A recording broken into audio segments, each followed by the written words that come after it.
And speaking of, is it just me, or did the subplot about him flirting with this random woman on the bus make you kind of dislike him a little bit? I'm scared that this is going to be connected. That she's going to And turn out to be someone? Yeah. yeah, Yeah, I'm dreading it as well. and I don't want it to be. I mean, it's bad enough as it is. I don't really get it, but just leave it as it is, please. This doesn't have to be a thing. It doesn't have to be, oh, she was someone all along.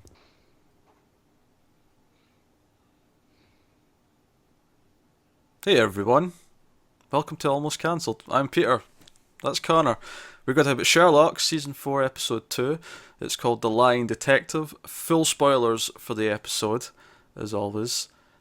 We weren't very keen on last week's episode, we were pretty down on it. No, and I can give you my opinion on this episode in the form of a quote. Oh, go on. It is what it is, and it is shit. Oh, I didn't think you were going with that. I thought you were going with the line about the blog going downhill there. Oh, no. We'll get to that in a bit, Yeah, but... okay, well, that's fair. So, do you know, I was being more positive. Like, did I like it more than... I think I kind of did like it more than last week's. Not by much. I didn't. Last week's I at least like the first 20, 30 minutes or so. Well, see, there was a chunk of this that I did kind of like, because it was setting up this whole mystery, and I like the idea of him going after a famous person, because the plot of this one is that Toby Jones plays this rich guy who is a serial killer. He admits to this early on in the episode through this weird, convoluted, I make people take a drug that makes them forget that I've confessed to them. Yeah, I was so bored scene. during that. It went on too long. There was a few scenes in this that went on too long. Oh, I will admit there were little bits I did like. Yeah, I like some of the just kind of the general idea of what it was. The idea that he's going after a famous person, he's convinced it's a serial killer, and the guy's smarmy and is like, nah, don't be preposterous, I'm not a serial killer, but you kind of think he is anyway. I have to admit, I was disappointed with how he just kind of openly confessed to it, towards it. I didn't feel like Sherlock really solved the case. It just felt like... I thought eventually he was going to outsmart him. Yeah, and it's like, well, he kind of does, but then he doesn't. Well, it does in the sense that it had a recording device, but it wasn't as satisfying as... It just felt too easy.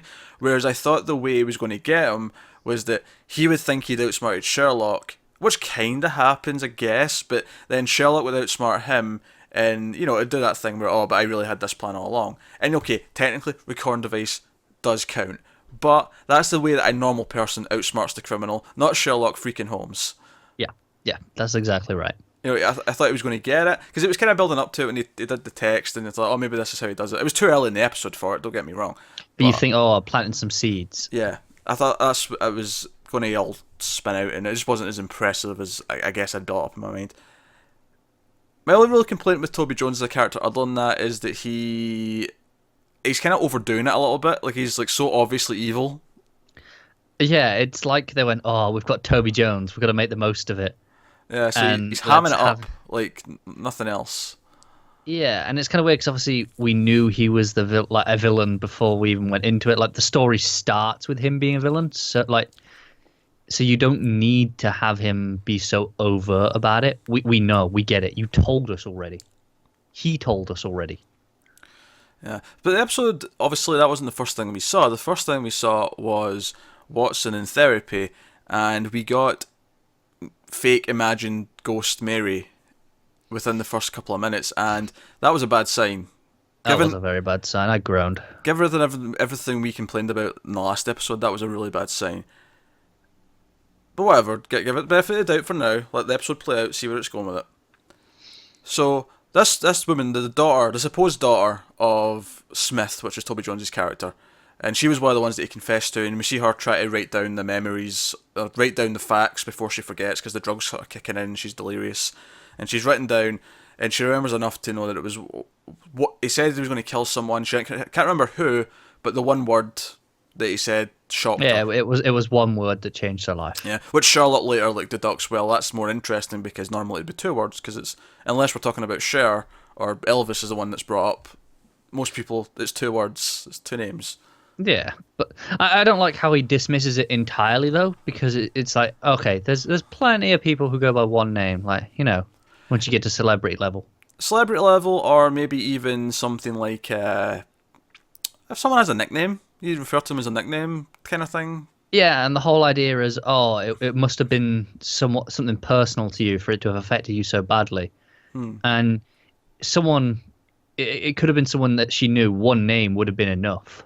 Yeah, of course. That's it. I mean, obviously we're picking holes in it, but if the rest of the episode was good, I wouldn't have a problem with that deduction. It'd be fine. I agree. You know, It's just an extra thing, isn't it? Yeah. So, but he spends the night with this woman, and as soon as we have Mycroft and Government Lady watching them on the security cameras, little drones and stuff. little drones, and Sherlock spells out bollocks in his walking path. Yeah. Amusing enough.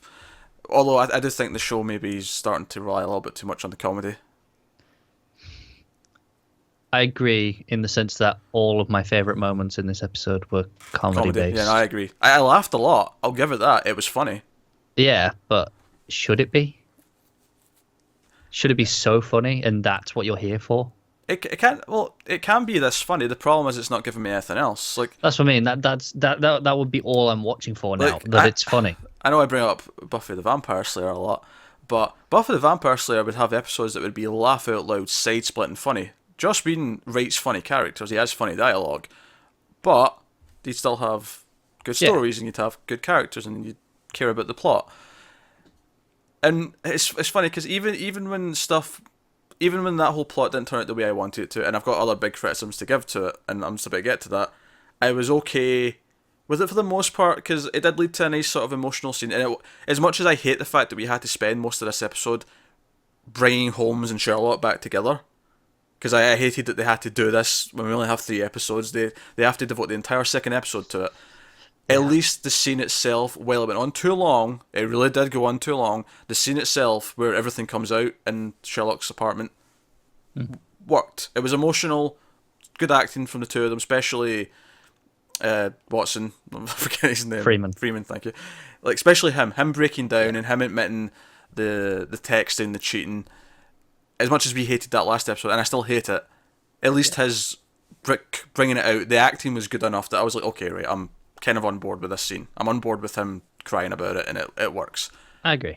So I was kind of forgiving a lot of the episode at that point. Then the last 5-10 minutes had to go and do everything we didn't want it to do that we spoke about last week. But we're going to leave that. Let's leave that to the end. Let's talk about back to the main chunk of the episode.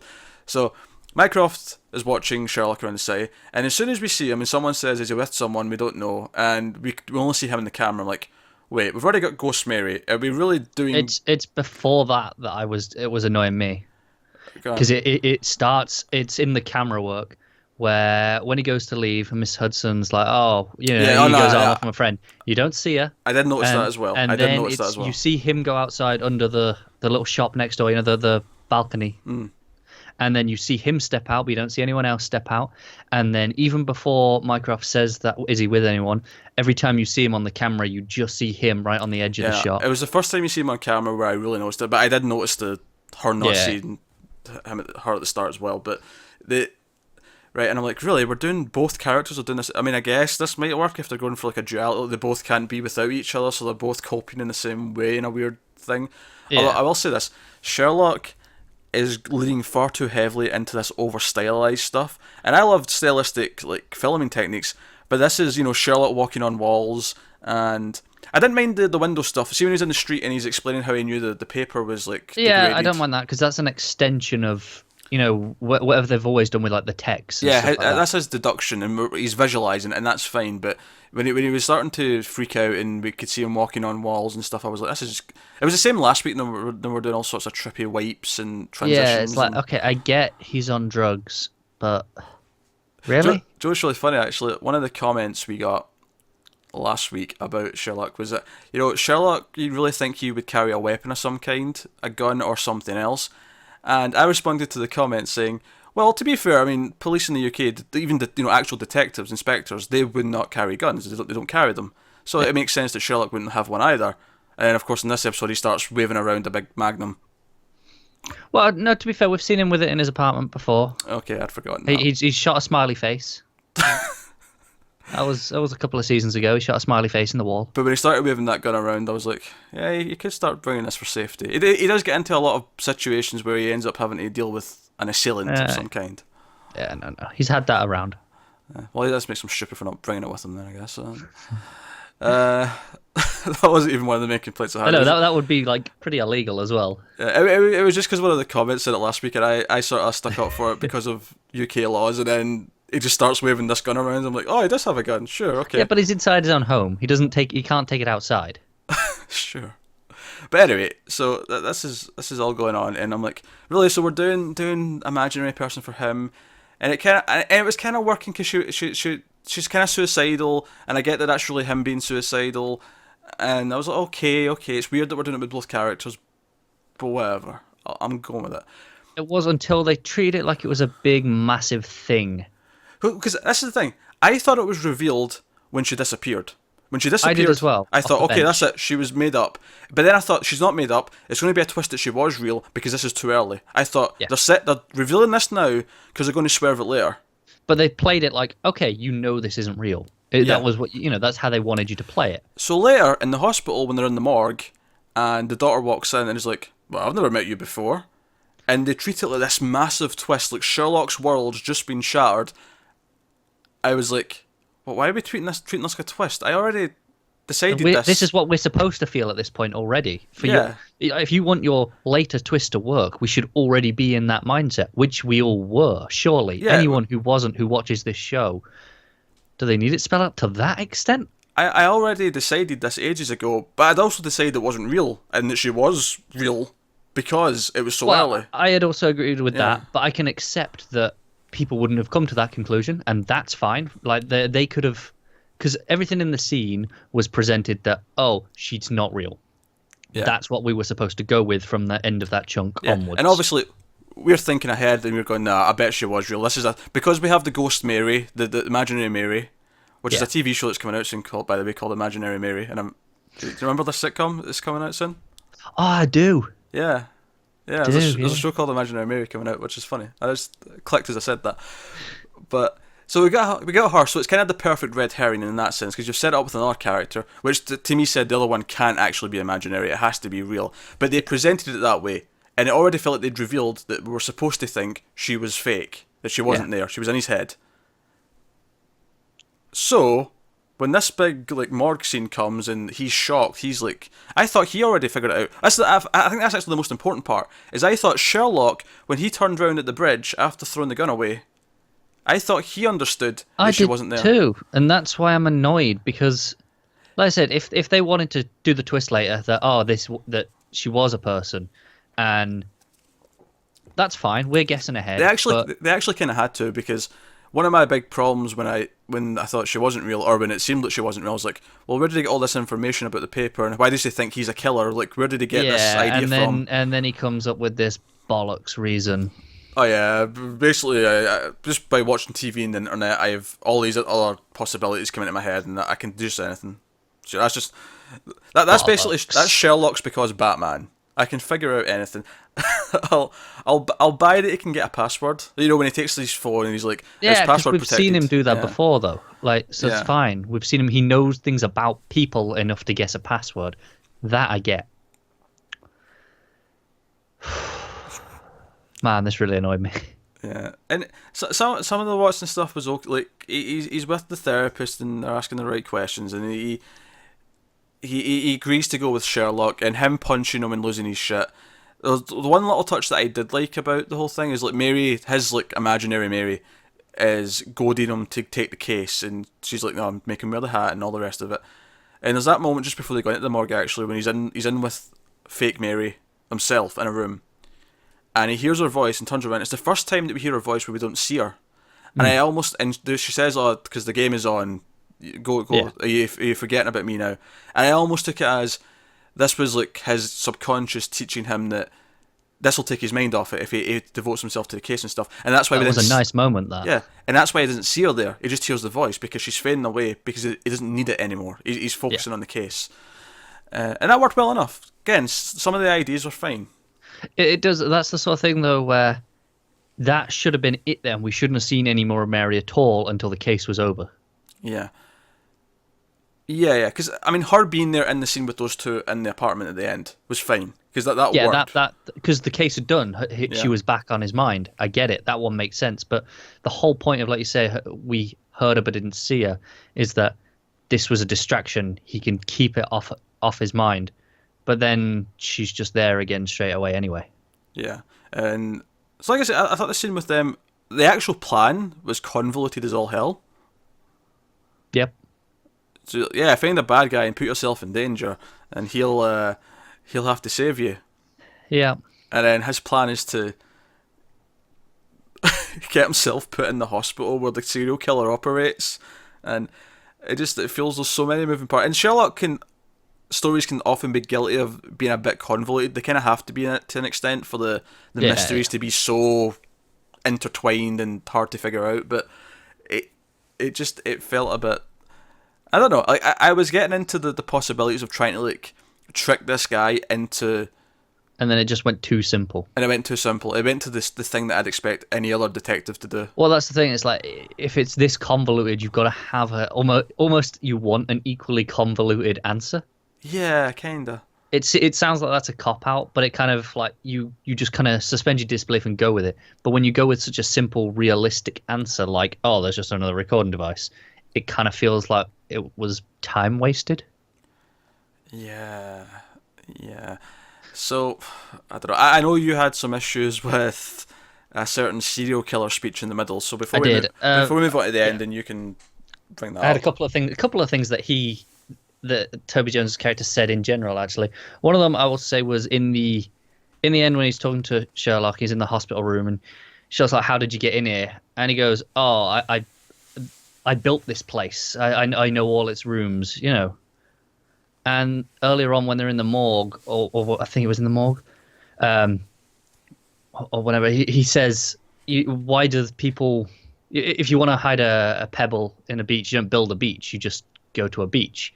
And his whole thing was, if you want to do that, you just you just find a hospital. Whereas now he's like, no, he actually went out of his way to build the hospital. It goes against his own metaphor. Yeah, it's like, okay, that was annoying, but wasn't as annoying as the speech about serial killers. It was in the room with the children. Yeah, the kids infirmary where they're. Yeah. He's visiting. He's doing the rich guy visiting the sick kids. Yeah, pretty much. Yeah.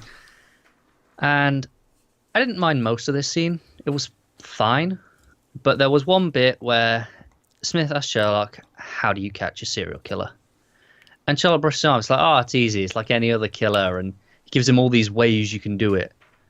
And that really annoyed me because it's the writers forgetting their own show. The very first episode, the whole thing was, it's a serial killer. How do we catch this? And Sherlock says, it's hard. Serial killers are the hardest because it's random. You have to wait for them to make a mistake. You don't know what it's going to be. So you can't stop them ahead of time. You have to wait for them to mess up and then get them. And this was the complete opposite of that, which kind of really annoyed me. Yeah, no, I agree. It's a shame as well because I actually think the scene otherwise is actually kind of good. It's just a problem because it contradicts the previous stuff in the show. Because them having this debate in front of the kids and everyone's getting kind of awkward. I actually like the setup. It's just I do as well. It's just that you can't have it both ways. It is a completely different show at this point when you're completely ignoring the entire rules of your very first episode, the episode that got most people into this show, because most people were hooked off that first episode, I think. Yeah, no, it was good. It's still one of the show's best episodes. Exactly. So it feels like really cheap to just throw all that away. Yeah, it's a rough one because it focuses so much on the fallout of Mary and this relationship divide, which we didn't really want. Even though it did. This is the really frustrating thing right now, is that there is still really good scenes in the episodes. There's good moments, there's good scenes, there's good acting from the lead actors. Every so often, there's a standout moment. But and there's some great comedic beats, mostly thanks to Mrs. Hudson. Yeah, the comedy stuff is generally pretty good. Watson being pissed that Sherlock somehow knew where he would be 2 weeks ahead of time and he didn't. It's funny stuff. That stuff is really funny and it's amusing and it almost wins me over, but then it'll do something really convoluted and stupid and I'll get annoyed. And Miss Hudson rolling up in an Aston Martin. and just be like, of course it's my car. Yeah, amusing. Yeah. But all these convoluted problems is a big issue. But let's get to the real meat and potatoes, the real thing. Because I was being a lot more... Even though I've had a lot of complaints, I did definitely enjoy all of this so far more than last week. Because at least it did give me a serial killer. It gave me a mission to solve, even if it turned into a lot of things. But there was that one clunky bit of setup, which I feel like this would have meant more had they did this, at least in the last episode or last series, ideally, would be the, I don't have another brother, what are you talking about? You can forgive it at least being in the previous episode. Like, you go, okay, this was Yeah. a new idea for this series. But by the time they're putting it in episode 2, it could have gone in episode 1. Yeah, but at the end of the episode, it comes up again, which is really annoying. I feel like it feels so shoehorned in at the last minute. But, so Mycroft accidentally drops a line that implies there's another brother. That's what they say. Watson assumes it's a brother. Turns out it's a sister, of course, but another sibling. And in the last 5 minutes, like, Sherlock realises, wait a minute, she had to be real.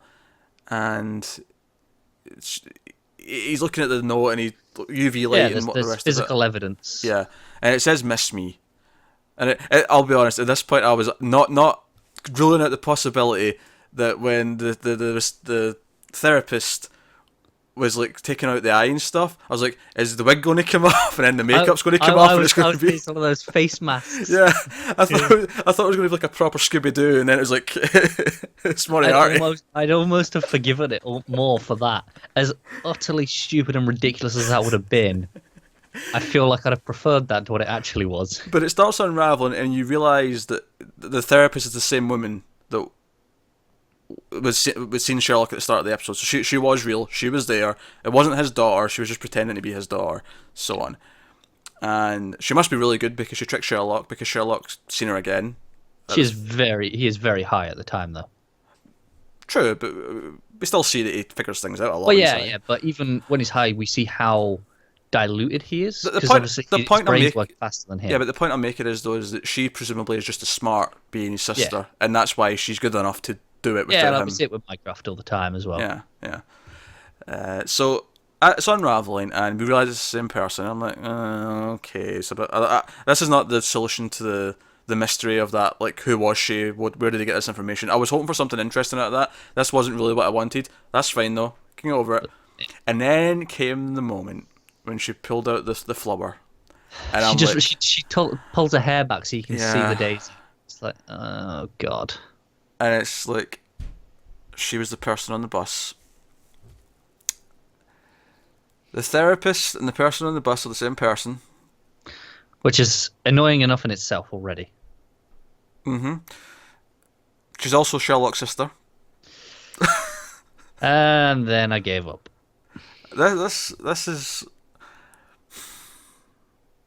But it's like, what? So she had this plan to make Watson feel guilty?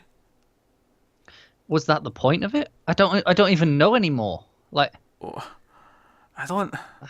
Our motivations are just like, now. Admittedly, they could. Our motivation for messing with Sherlock, I'm sure, will come up, and hurting John might be part of that. Sure, but it just seems like such a long shot that you could get John Watson off a smile, like, and that's what your plan is banking on.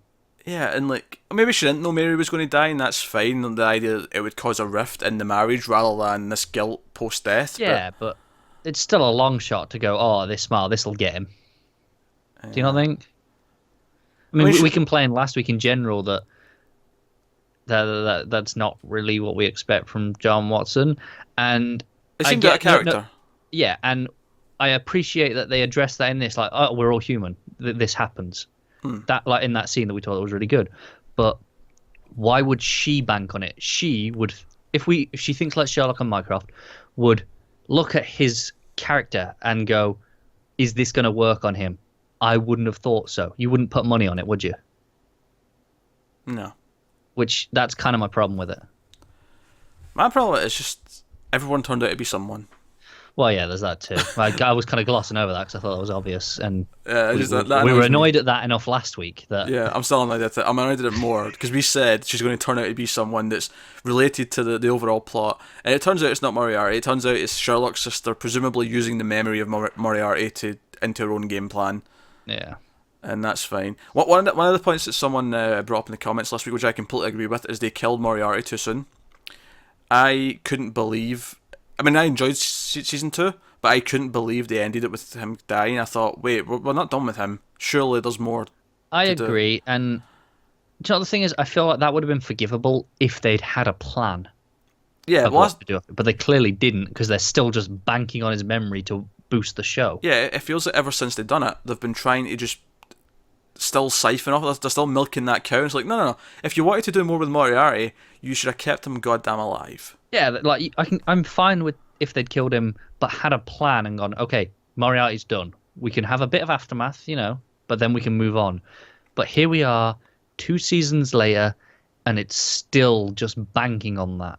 And don't get me wrong, I don't mind one plot where he left like a post-death game. He set something up. Do that once, fine. That's fun, right?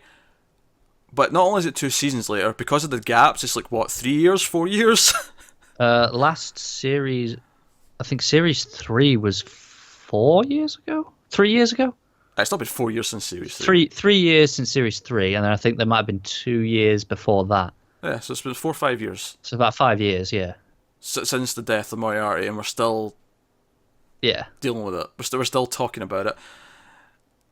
And that turns out to be his sister, which they only just kind of teased briefly 20 minutes earlier. Yeah, in this episode. And we have is Watson been shot? I'm pretty sure he hasn't. Well, yeah, obviously. Because they can't kill him and Mary and have a show still. I was ready to be a little bit more forgiving. I mean, I still think I preferred the first 20 minutes of last episode was better than all of this, in my opinion. Okay. But there was bits that I liked, but there was just so much that when it did something wrong, it did it really wrong. I had a lot of problems throughout, but I had a lot of things I liked throughout as well. But there was, stupid things here, stupid things there. But it was the last 5 minutes. The last 5 minutes made me go from, I'll be kind of kind to this one, and I won't be as grumpy about it. I have criticisms, I think they're legitimate criticisms, but it's not as frustrating as last week for me. And then the last 5 minutes did exactly everything we said. I mean, obviously we didn't know about the sister, because how could we have predicted sister? It wasn't. Yeah, because it's not like they'd ever given us any inkling that anyone existed. But the whole idea that the woman on the bus turned out to be someone, and it's being used for the end plot game of the season. I'm not looking forward to next week. I'm really not. Because we were kind of hopeful that maybe the middle one would be unrelated to everything else, and by that extent it would just stand be alone and function as just a story. But I mean, you also knew that they had to deal with the fallout because Watson hated Sherlock, and that was a divide. So we had to spend a lot of the episode dealing with that. Some of it was good, some of it wasn't. Yep. Main plot had potential, some of it did not live up to it. But the ending of this one just makes me think, yeah, this last one's probably going to be another convoluted mess of motivations. Yeah, it's like, there's a hidden sister. Where's she been? Why have we not heard about her? What's her grandmaster plan? And I just don't care. Too many grandmaster plans. There is. That's why I almost like Toby Jones. It's like it is kind of a grandmaster plan from his perspective, but to Sherlock, it's just another serial killer. That's kind of what I liked about him. He was a lot simpler. He was just a serial killer. He was rich, but he was a serial killer. That's what his thing was. Yeah. And I liked that. He wasn't secretly trying to play games with someone beyond just I'm killing people and getting away with it. It wasn't, I'm taking over the world. It wasn't some years of vengeance thing. Yeah, he just had an addiction to killing people. It made him feel happy. I kind of appreciate that it was something like that. It was, and like you say, this as an episode 2, if it had been just that, could have been very good. But instead, it was just serving this other stuff. Mm-hmm. I think that about sums it up. You good? Yeah, I did like. Again, we mentioned the blog thing at the start, where they mention, oh, it's gone downhill a bit, and it feels like a meta insult of themselves. I'm not sure it was intended that way. Yeah, I don't think it's intentional, but that's how I read it. I was like, yeah, it has gone a bit downhill. Yeah. It reminded me of the thing in the last X-Men movie with the trilogy joke. Oh yeah, the third one's always the worst. It's like don't point attention to it. Just go away, ignore it. That's Sherlock, episode 2, season 4. We'll be back next week with the finale, potentially the series finale. They're being very wishy-washy if there may be anything else. I can see them doing one-offs after this, but I don't see them doing another series. Yeah, like I said, they've said as long as they can get all the cast together, they'll keep doing them. Which is why I think one-offs rather than... Yeah, I mean, they're so in demand these days, both of them. Yeah, I think every 2-3 years you'll get one episode at New Year's, and that'll be it. It might suit it better. We might get adventures rather than master plans. Coming New Year's 2022. Is Moriarty really dead? Is Mary really dead? But that's what they'll do. They'll go, oh, here you go. You can have an adventure. Like last year's Christmas special, New Year's special, whatever it was, oh, here's this adventure set in the past, like classic Sherlock Holmes. Yeah, and that felt pointless though. It did, but it felt more pointless because they added the bit on the end. Like if I thought going forward we were just going to get specials like that without the tag on the end, I'd be more open to it. Because it's like, okay, this is what it is now. It's just an adventure. That's fine. I'd be down for that. Unless they add those stupid tags on the end teasing the next potential special 4 years down the line. That's kind of what I'm worried about. I'm worried the finale might have like a cliffhanger at the end. Is like, oh, come back whenever we're ready. It's going to. Like, every single series / special has had a cliffhanger, hasn't it? They really shouldn't, though. Because obviously, at the end of one, he had the with Moriarty with the bombs by the swimming pool. Yeah, I remember that. 2 picked up straight away from that. And it was him jumping off the building. Yeah, and then 3 was him leaving on the plane. Yeah. Because he'd been exiled. The special was him on the plane. Moriarty. And then... So this has got to have one, surely, because that would break their format, even though they must know it's never going to get picked up. In any meaningful way, at least. I'm expecting disappointment at this juncture. So am I, which almost makes me think, well, if I'm going in expecting this bad, maybe I won't come out feeling as disappointed. We'll see. If that makes sense. Let us know what you thought of this episode in the comments below. I will say that I was expecting a lot of hate last week, and most of the comments were actually on our side, so at least we know we're not crazy, so that's nice. So let us know if you thought this one was better, worse, how you felt about all the different points. Was the twist at the end absolutely ridiculous, and did it feel out of nowhere to you? Let us know. So yeah, like and subscribe, all that stuff helps us out a lot. Thank you very much for watching, and we'll see you next time.